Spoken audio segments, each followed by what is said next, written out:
tonight on KFM's Hotseat. Every weekday, 7 to 8 p.m. It's hot, it's live, provocative, and digs deep into the issues. It's KFM's Hotseat. The hottest debate on all relevant topics, live on KFM's Hotseat tonight. KFM's Hotseat. Every weekday, 7 to 8 p.m. KFM's Hotseat. Only on 933 KFM.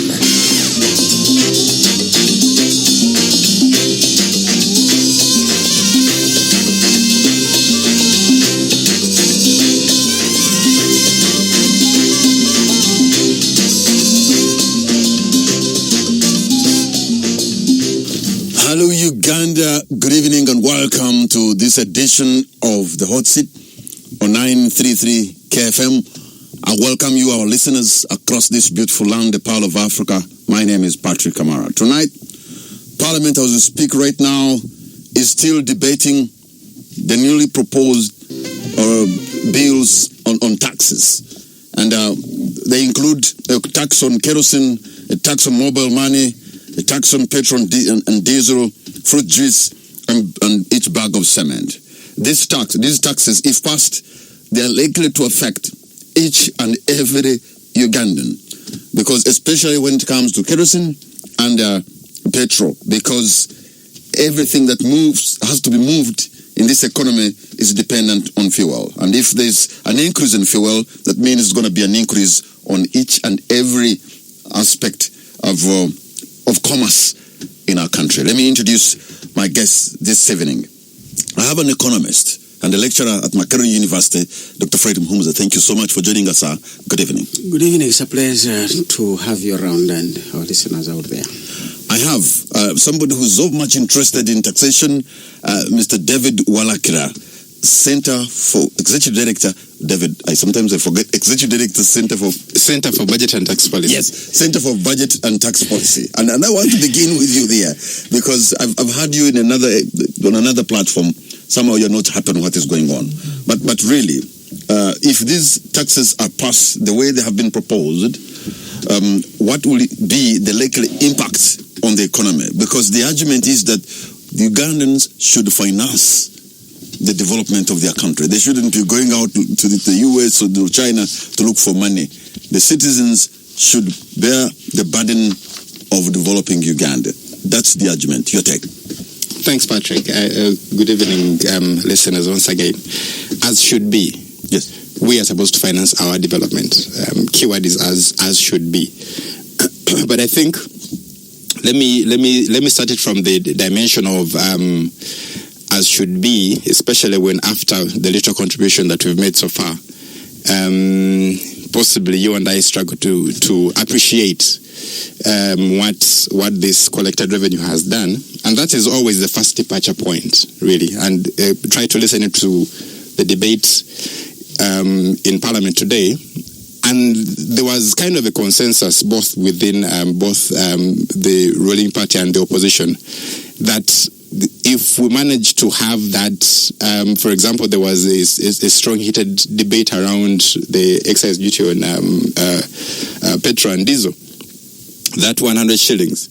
The issue wasn't so much so about whether or not to pay, but the issue was about, can we have this tag to road maintenance? And then possibly the members were not aware that we have a road fund that is also picking some money from that tax, but that has quite an interesting level of inefficiency. If you see, if you spoke to the head of the road fund, they will tell you they are struggling to get the money to be able to do the level of maintenance that they do need. So the issue around the key proposals, especially coming through the excise duty bill, we have skipped discussing those who take spirits, but those have also been increased a bit on the tax that we expect to pick from those.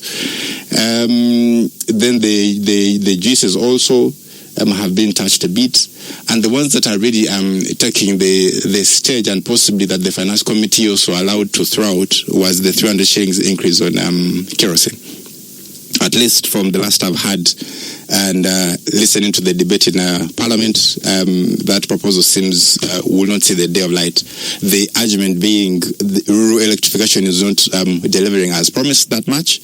So then you do not want to have 300 shillings added on kerosene, yet in comparison you're adding 100 shillings on petrol. In comparison of who has the purchasing power to actually shoulder that tax if it was to hit them, one would argue that the one who is already paying 1,450 can actually pay 1,550, more than the one who was paying 200. Then you give them 500. So in terms of the rate of increase. So for me, the tax on cement per bag and some of related bit of construction materials, an observation of a bit of the boom in the real estate subsector. My reading is that I really don't see that subsector slumping because of the increase, because definitely the price is going to get marked up. It's a bit of an oligopoly. It is a structure where you have very few players in it in terms of cement production. So they have not so many options. One to either choose to take the tax on our behalf. I don't know what they'll be thanking us about for that bit, or to push it back to the to those that are actually in active construction. Given that there is a fear and suspicion that the construction subsector is around a bit of washing illicit financing, explained by the low or zero occupancy rate of some of the completed apartments around the country, but the so-called proprietors don't seem bothered, then one goes to question the business model. So if it indeed, that suspicion is correct, that the some of the source of funding that is being pushed into the real estate is indeed illicit, either out of corruption or something, this subsector may not feel that pinch, because unless then you've stopped the corruption, then they would begin to complain if it is the source. Can you really legislate and make a proposition because you think you're following the illicit money? So I'm not sure that was the thought process of Minister of Finance, but that is my reading from the little that I see where I stay in the suburbs. You have a good night's sleep, wake up in the morning, and there's a four-floor building right next to you. But then why are you suspicious? Because the building has just mushroomed. The building's mushrooming. I know a bit of. Would have the legit money. I know a bit of the cost of money in the banks in Uganda today. You won't get it anywhere below 25%. So if you're going to go to the bank to borrow to build, the money won't come that quick. So, but also what I really don't see possibly coming through translating in terms of actual change in prices, the 100 shillings that has been passed in the excise duty bill on petrol and diesel. I don't see that transmitting into a sizable change in the cost of goods and services. So as such, and possibly there was a bit of discussion with the guys in the monetary policy side, because we've been observing the CBR accused of continuing to be tight. Maybe they were anticipating that possibly there's going to be one of the key drivers of the economy, fuel, being marked up.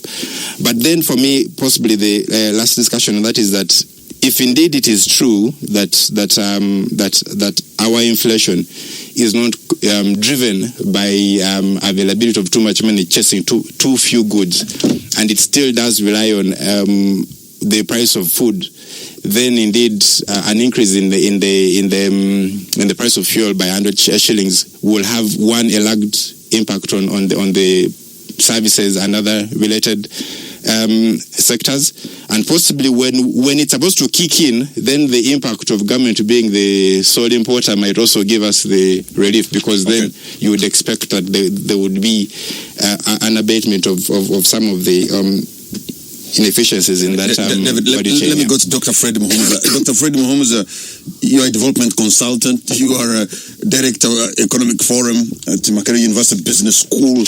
You understand Ugandan economy, I can imagine, like the back of your hand. These proposals, in them, are you scared about them? Because the argument is, yes, we're going to feel a burden, but it is our responsibility as Ugandans to finance the development of our country. Yeah, true. I think the answer and the contradiction is within your you question. It is our responsibility to finance the development. Now, when you finance and the development doesn't happen, what do you do? Do you continue financing? So it goes back to what is the budget doing? And really I've been plotting or putting on the same graph, if I may put it that way, the increases in the budget over the last 10 years and the growth rate of the economy. You don't find any relationship between the two, meaning that the increase in the budget is not speaking to growth. Maybe it is just helping it to be sustained, but as you can see around us, the roads are not well, the poverty among the people is not going away, the businesses are closing, everybody seems to be struggling. So where is the budget going?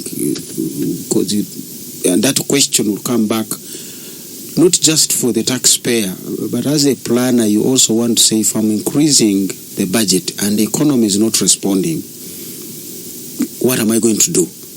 You need to come back and fix and say, which areas am I spending my money on? Because those areas are... So when you look at the situation, the budget is always increasing, the economy is not growing. So where's the missing link? Who's to blame for this? That's where you want to go back, and you can understand really the allocation of the budget. One is 30 to 40% of the budget is going into debt service.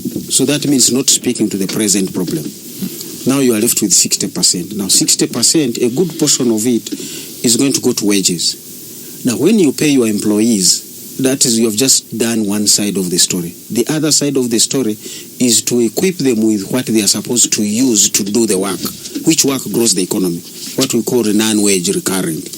Now when non-wage recurrent is for some institutions reduced to zero, then you're not going to get value out of the salaries you paid. And then you also have another cost that is going to, what we call necessary, but they are not sufficient for growth. Things like security. Security is very, very fundamental, is necessary. Repair of roads is very fundamental. But if a road is repaired and there is nothing moving on that road, you're not getting value. So you begin to say the budget seems to be getting absorbed into things that are necessary, but they are not sufficient for growth. They don't translate into growth. Now you want to go back and say, why am I paying my taxes? Because even when government pushes us to pay the taxes, if that's the nature of the budget, it won't eventually... So is this a problem of appropriation? It is not. It's a problem of... the budget is too small, so you want to go back to what we call the fundamentals. As you said, until you deal with the debt structure and the debt problem, because if debt is eating almost 40% of your budget, then you don't have money. And it has been very clear from the Minister of Finance that much as the budget is growing, the discretionary resource, which is money you have to decide what it should do, is reducing. Now, you have spent all the money buying saucepans and plates and food, you have no charcoal to cook it. People are still going to go hungry in that house. So you want to go back and say, did I buy a very expensive plate and saucepan and I have no money left for charcoal? Because it's the charcoal that will make the food. So it's a kind of revisiting the entire government budget to say, how are we allocating the minimal resources we have? Because right now the businesses themselves are struggling. So it's not a question that they don't want to pay. We have information from government itself that the businesses are closing. We are seeing non-performing assets in government banks, why today the papers are telling us, Bank of Uganda itself, that because of the non-performing assets, banks are no longer lending. So where are entities going to get money to do business, grow the economy, and pay taxes? Until you resolve those underlying issues, you are literally writing on water. And you can write as much as you want. David, some people have said, it is the same small group of people that are going to be taxed again and again and again, and that the government has failed to broaden. They're always deepening the revenue collection base. But really, when they go into these things like petrol and paraffin and mobile money and all that kind of stuff, isn't that an element of broadening? Well, if it's about the administration of it to ensure that everyone that's supposed to pay pays, then that is the broadening discussion. If it's coupled a bit with a bit of the rate that you're actually supposed to pay, then that means that those that are already paying are going to pay a bit more. And how then one would wish to see that those that are not paying at all also start to pay. But weighing a bit on what is actually or should be driving our growth, I think at some point we overly expect too much from government expenditure in terms of as a driver for our growth. The other aspects around investment, that is purely private sector business. There is an assumption that we, the residents of a given country, are supposed to save. Now, saving is a function of income. Income is often affected by the level of unemployment. Then that also is touched on, that the average amount of money that we earn as a country is around, for those that earn, is around 256,000 shillings. Is that money that you can spend in your household and also get a sufficient amount to save? Because if you and I don't save, then the banks have no money to lend. Then they would pick it from elsewhere.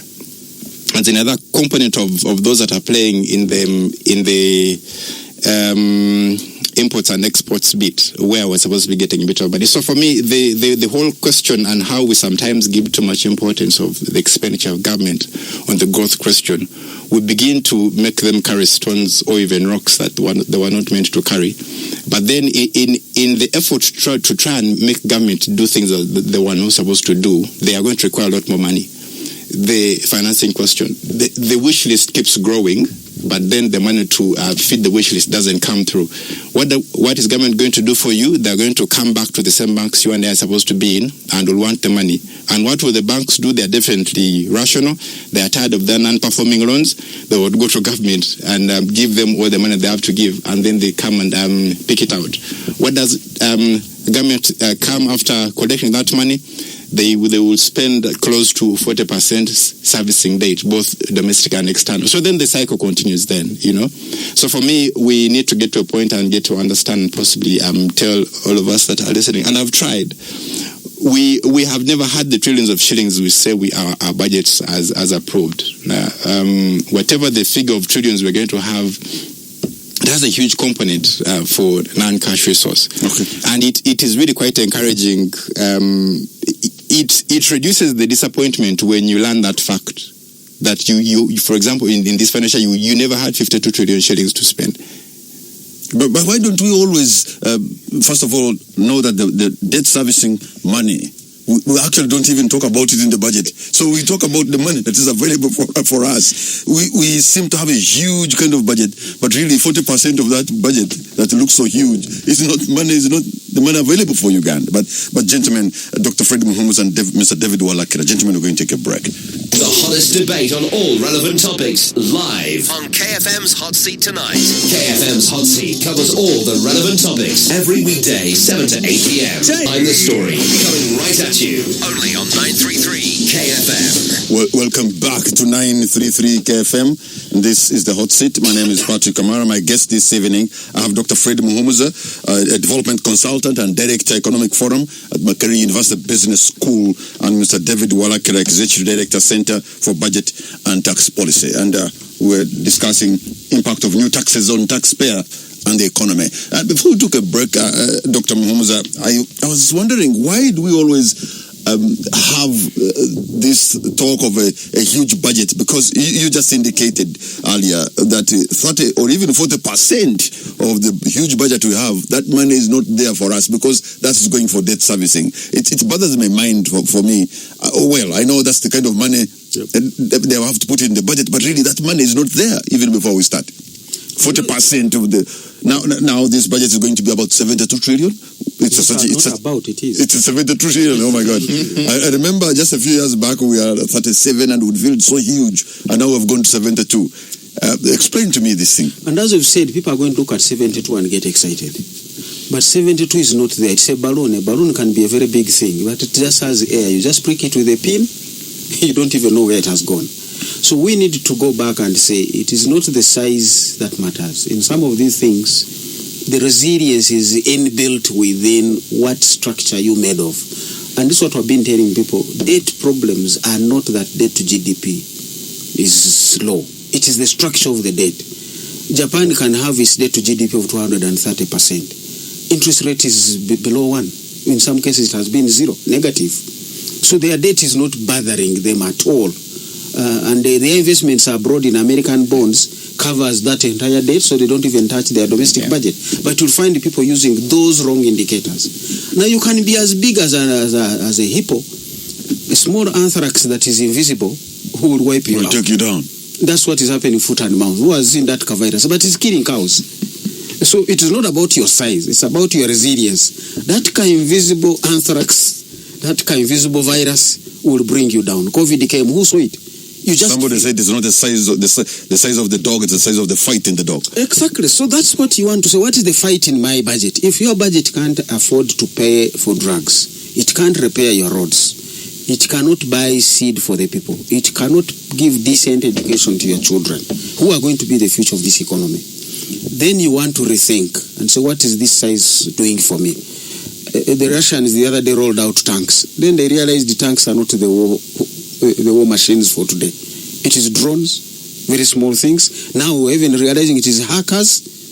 So I mean, the world has changed. So the size of the budget, and as we've said, we are 40% of it, is not even going to be speaking to your current problems. And the remaining part is capped into obligations. Security, you're going to pay for that. Wages, you're going to pay for that. Judiciary, you're going to pay for that. And then what else? You are failing to really put fuel in the car. It doesn't matter how big the car is. If it has no fuel, so gentlemen, like a squirrel. David, this time around, does the government look like it is actually going deeper than ever before in trying to look for money? And could this be a consequence of the dwindling budget support?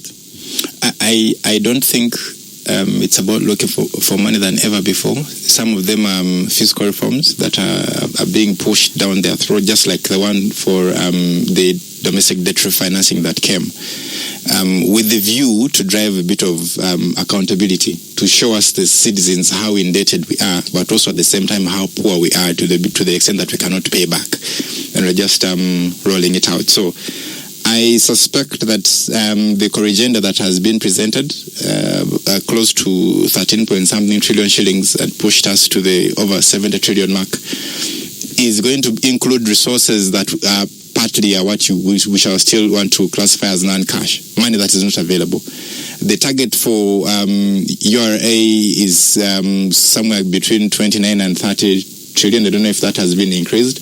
So then when you look at that, because I mean that is ideally the money that you have to spend discretionally, really.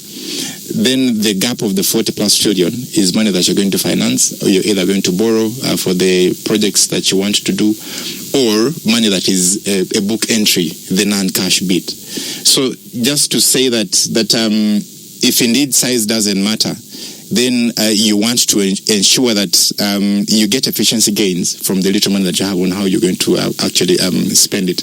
And this is really the song that has been sung. And to the extent that we allow and agree that the military is more efficient than the private sector, and for purposes of construction in health, you will hand over projects to them to do the upgrades of health centers.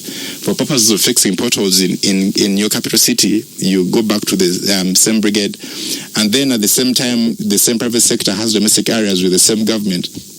So if government has money to spend to do services, and it's only paying back annually to a tune of about 200 or so billion shillings to the private sector in areas, but then chooses for some of the key service aspects around construction, because that is really a huge cost, chooses to channel it through its own other arm that is in the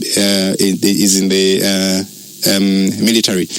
That, of course, you know, from the aspects of accountability, I don't know how many questions you can ask in terms of how many kilometers of road were you supposed to do today, why didn't you do this, why didn't you do that? So then that begins to defeat the discussion of size doesn't matter. So then in this case, size will matter, because you know there is money that you're going to have to put for either service delivery or other reasons that is supposed to push given fronts.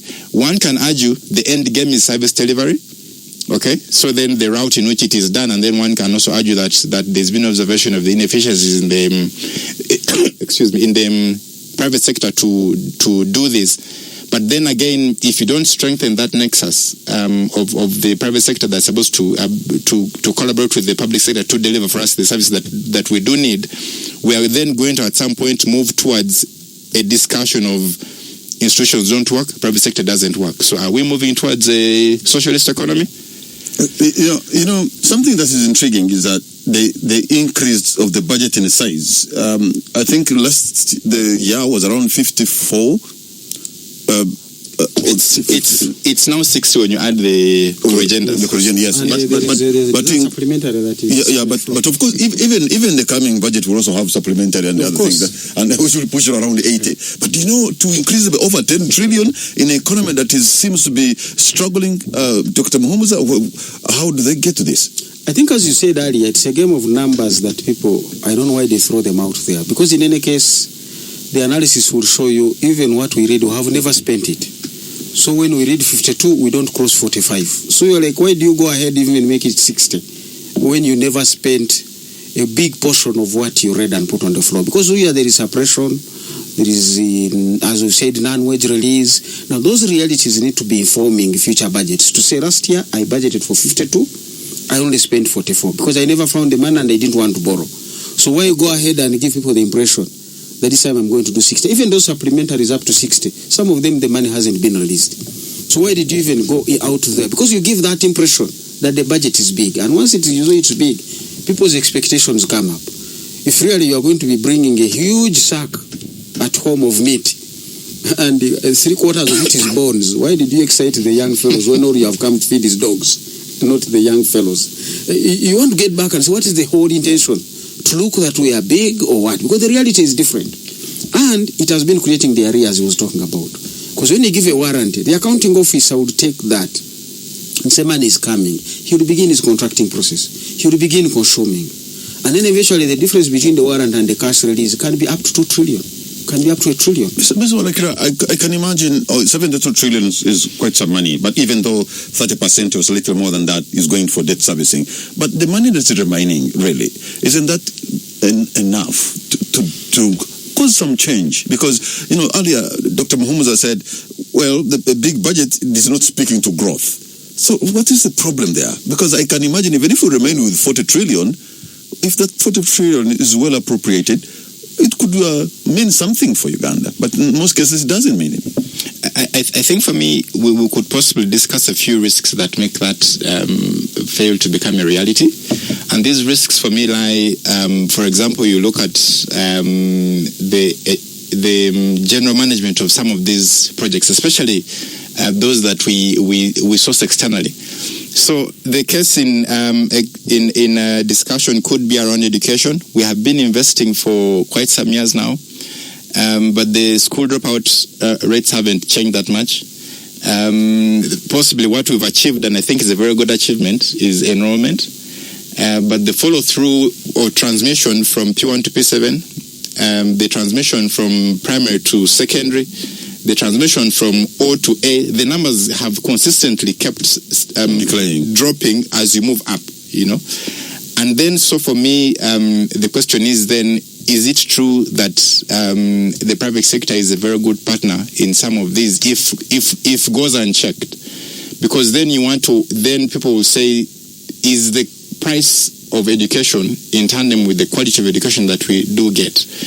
Those that are in the business subsector then will tell you what the education system is churning out for us is not what we need. So you have a mismatch of a very expensive product of education, but that cannot work in the real economy in terms of delivering goods and services. You possibly want to use another illustration of health. Health tourism has continued in our perspective. We allowed whichever institution can for the extra to teach for the cream de la cream of Uganda. Not everybody is in health. Well, I don't know whether the cream de la cream are still getting the service because you see the training schools, we allowed anyone and everyone to train. So we have every center churning out doctors and nurses, yeah. And at the same time, you would want to learn and possibly appreciate if this has happened in your family. I hope not.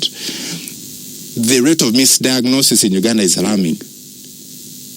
So you have all these hospitals and clinics, and okay, there's a bit of good performance of the private sector in health, but what are they doing? The quality of the health care is what you want to be looking at. So for me, then that you begin getting mockeries from across the board in Nairobi Hospital of those that can go there and tell you you've spent the past few months getting the wrongest of medicine for what should be the issue. So that means also those that have the money are not missing the vagaries of poor performance of some of the key subsectors here in Uganda. So those become some of the risks around quality, So then what then is the role of government? It's around the enabling environment. All right. David. Can we possibly have the inspection function be what government does as opposed to upgrading health centers and building roads? All right. David Walakira and Dr. Fred Muhammad, the gentlemen, we're going to take a break. KFM's Hot Seat. It's hot, it's live, provocative, and digs deep into the issues. KFM. The hottest debate on all relevant topics, live on KFM's Hot Seat tonight. KFM's Hot Seat covers all the relevant topics every weekday, 7 to 8 p.m. Welcome back to 933 KFM, and this is the Hot Seat. My name is Patrick Kamara, and my guests tonight are Mr. David Walakira and Dr. Fred Muhammad. So now, moving forward, is there a way how Ugandans who are carrying the burden of this tax regime, where they can say, okay, we have a responsibility, but also we are going to ask you to, have value for the money that we're paying. Maybe that's the reason why they can propose anything and anything can go, because Ugandans are okay with it. They can take it in. Is there?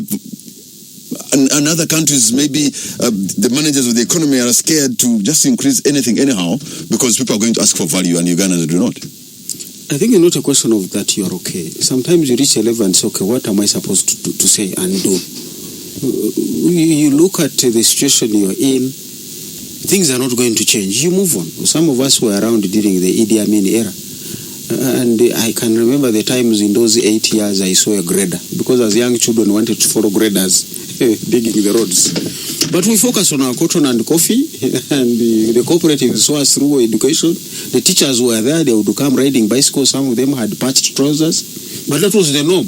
You patch your trousers and you go on, whether you're a teacher, a priest, a businessman. That was the norm of the day. Having a bicycle was a cherishable thing. So Ugandans have retreated to what really concerns them. You have seen those guys on the Kasasiro tracks. You think they enjoy what is going on.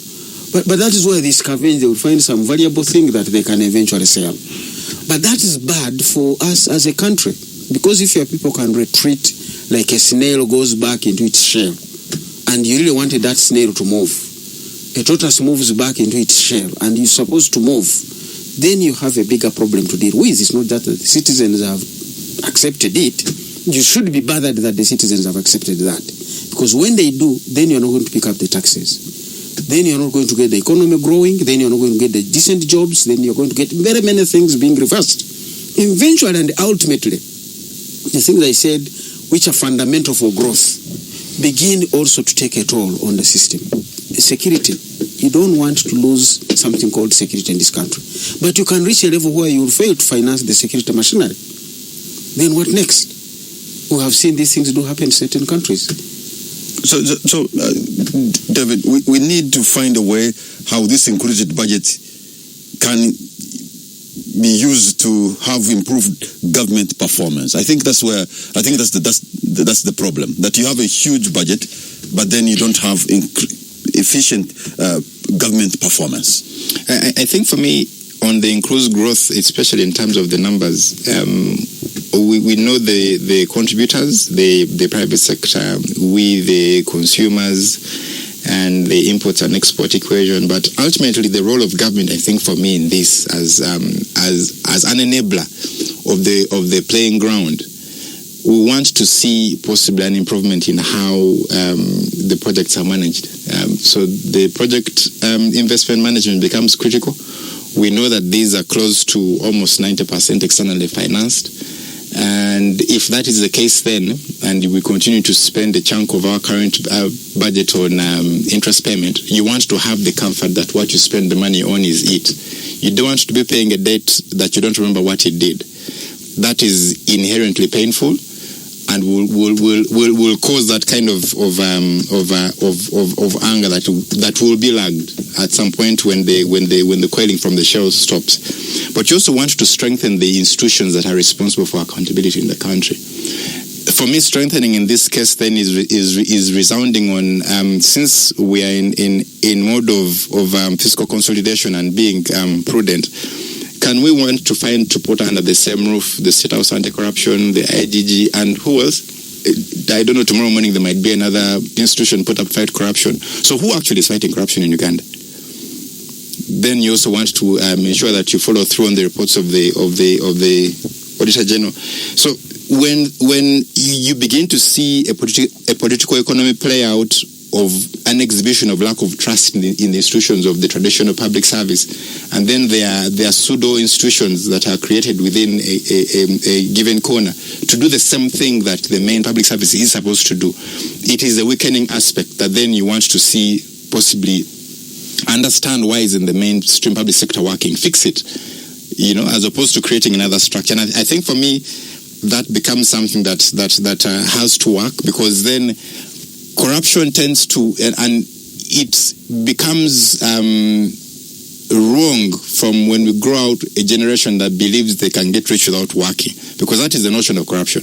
You want to earn from where you've not sown, Now that means that there is a whole generation that has grown up and thinks if I sit at a table and I write a project, I can implement it at my desk and I eat my billions of shillings and I'm out. You want that to change, and you want to nip that in the bud before it actually goes a lot further than it has actually gone. So for me, if we have and actually walk the talk of empowering and strengthening institutions to work, but also making some critical changes around how the public service sanctions some of the mismanagement and just sometimes outright bad manners that we've all observed.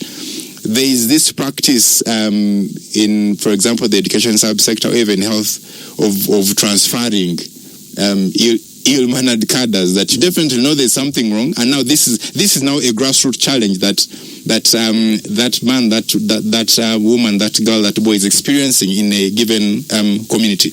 You all know a community X. There is a particular teacher who is known for coming late. They're always drunk. What is the best thing that the District Service Commission will do? They will transfer him to the next district. Dr. Muhammad, there's an increased deficit of public trust in accountability and how government is performing. But that deficit of public trust, what do you think can translate into as we move on? I think there are two things. One is, as you've said, people will just switch off, because even if you ask government to account and it doesn't account, what do you do? So people have reached that level. You have seen... Can people just switch off, especially when they are paying through the nose? You see everybody kind of talking about the British on Mabati. Ugandans hung up their sleeves. Said Mabati happens, they moved on. Chogam happened, they moved on. Because a dog barking at an elephant is wasting time. Is wasting time. So Ugandans have learned how to adapt and move on. Now, as I've said, that is very bad for government itself. Because you really want to move with your people. This is why you're saying pay tax to develop the economy. But if people don't see the development and they are paying their taxes, then they are going to switch off. They are going to find how best do we move. And you really need a very active population. You're not going to receive your objectives. If you're saying you're going to invest into manufacturing, who is going to buy the products of the manufacturers? And Uganda is really a supply side economy. You build an industrial park, you bring power lines, you give incentives, you give everything. You are forgetting the best way to finance our business is through sales. So you want to go back and say, how strong are the households that are eventually going to buy these items? If they are not there, your industries are going to stall. That's why China doesn't want to lose each other with the US. Every time they are quarreling. But they know the Chinese economy cannot grow without the American economy, and the Americans know there are things we can't do without the Chinese. They will have all the talk, but behind the scenes, business continues. When is Uganda going to get that? David, you've talked about the issue of corruption, but really fighting graft. What can be done to implement to improve transparency and accountability? Besides already the institutions you talked about, that there are very many. What else would they do to fight graft? I think possibly to first weigh in a bit on what we need for actual growth, which is ability to spend. You then want to move in a bit of the discussion on VAT that we have right now.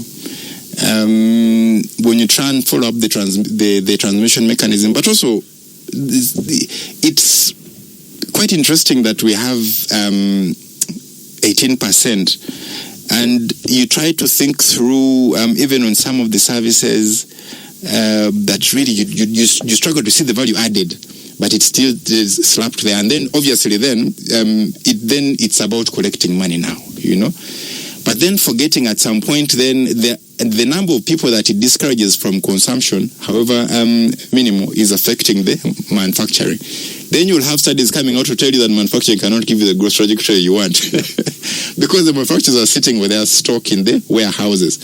And so it becomes a chicken egg kind of thing. They're already higher priced than imported products. Then you begin to blame the trader. Why are you importing? But the trader is bringing what the people can afford. You want to really have some of these critical discussions on whether or not our VAT should be at 18, and yet we possibly in the region, in Kenya it's 16. Why, if we really want consumption to be one of the key drivers, because we've seen that government expenditure is not going to give it to us that much, okay? Now, can we see if it's possible that this other side from the private sector, from the consumption angle, you want to set a policy that will encourage consumption, you're going to spur and drive all those other aspects. And ultimately, you see the imports reduce because people are manufacturing and we are consuming. It's really, really linked. Now, the accountability institutions, for me, just have to work, and from the basics of the illustrations, you'd want to know and appreciate the structure of government. We have the structures. A school has a school management committee, which is a governance and accountability structure, alongside the district council, alongside councillors, that are supposed to ultimately follow up and hold accountable the learning outcomes of what's happening in those schools. But it is the same school that you'll find the chairperson of the school management committee signing all the withdrawal forms for the whole year for your school, and then gives to the head teacher pre-signed, withdrawal slips. Okay. So then you begin to see that the problem is not so much the existence of the structures. How do we facilitate them to work? The other linkage for me is because you say accountability, if it doesn't work at the district level, at the national level, it is only just going to get worse. So the district integrity forums, the district PACs, the public account committees at the district level, the district executive committees, how empowered and structured are they to actually do some of these checks and balance roles? Lastly, for me on this discussion, we are all going to see and highlight some of the so-called wastage expenditure items that are flagged in the budget, donations, special meals. But these things are allowed in the chart of account. And for me, one of my proposals and strong suggestions is we need to stop this kind of allowances, because if you put the possibility of it happening legally, you're creating an avenue. It is going to be used. And with all due respect, I was in a given, actually I think I was watching on TV, and you have all sorts of government officials giving out brown envelopes. And I'm thinking, which budget is that these officials are actually charging for these brown envelopes that are going out?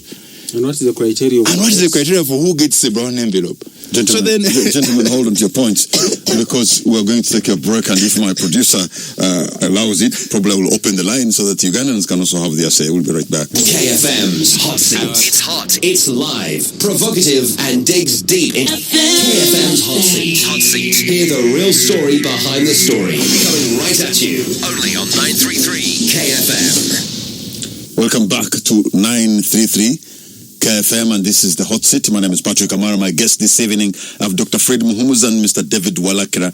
This is the moment when you can also have your say. So I'm going to read these numbers so you can call us and tell us what you think about the budget proposals that our Parliament is actually right now still debating. The numbers are 0751 933 900. Let me repeat that. 0751 933 900 or 0701 933 934. I already have a call online. Hello.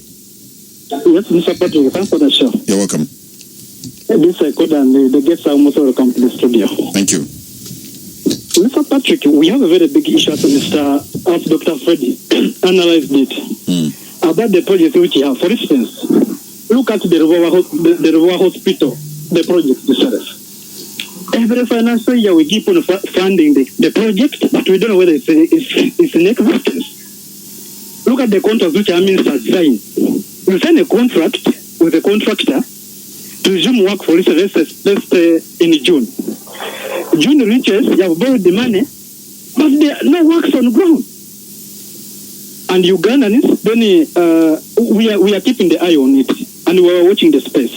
Okay. So let me encourage Dr. Muhumuza that Yes, we don't take it normal, but according to the situation where we are in, that's why we are shown to be silent. But we are watching the space. Thank you, Michael. I don't know what that means. I have another caller online. Hello. Hello. Yes. Good evening.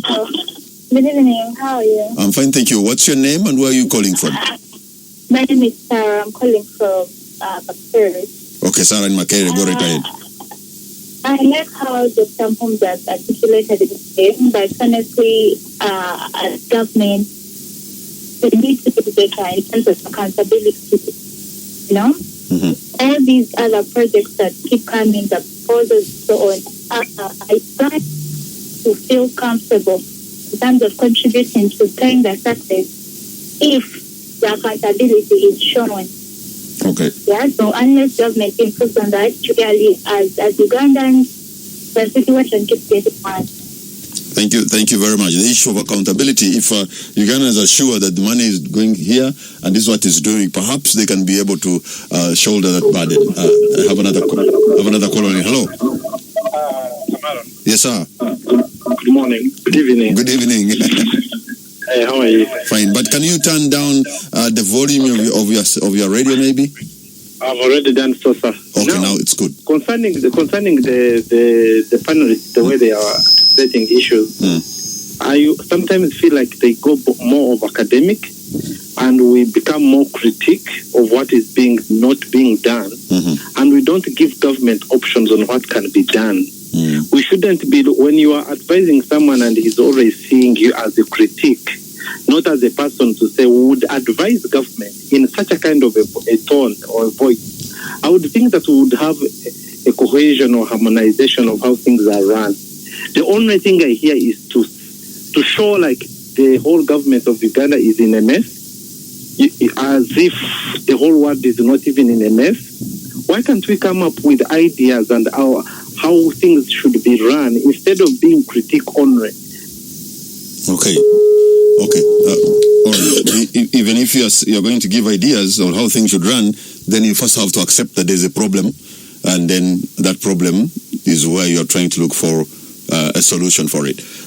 Well, let me now give the opportunity for my colleagues in the studio right now to respond in the interest of time. Mr. Producer says I take just one more caller. I have a caller line. Hello.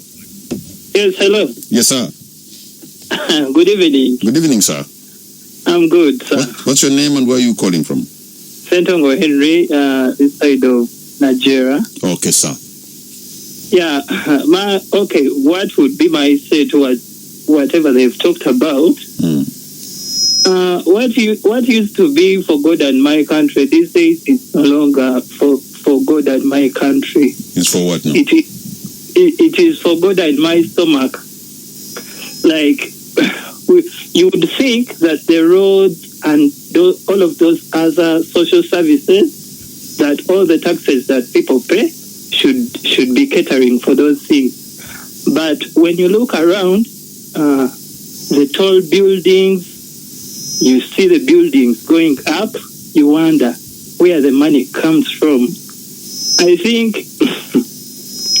all the taxes that people pay goes to people's stomach. Don't, like, you see buildings rising up each and every day. You see big cars on the poor roads, as in. Okay, thank you very much. And in the interest of time, I am going to ask you gentlemen to be as brief as possible as you respond to these, but also make your concluding remark. Beginning with you, David, in a minute. Thank you so much for your views and discussions, our listeners. So for me, my parting shots would be around, first of all, we need to amend the chart of accounts with a view to remove all the expenditure items that can easily be abused, that are risky for abuse. Your special meals, your donations, your medical treatment for government officials abroad. I mean, so the school of thought is you go to Mulago or you go to Nsambia, and then if something's not working, next time, if God gives you another breath of life, you will want to ensure that institution is working as opposed to flying outside. Two, for me, I think we also need to begin to walk the talk of program-based budgeting, but also program-based execution. We are still stuck in output mode. We have the very good idea, but we have not implemented it yet.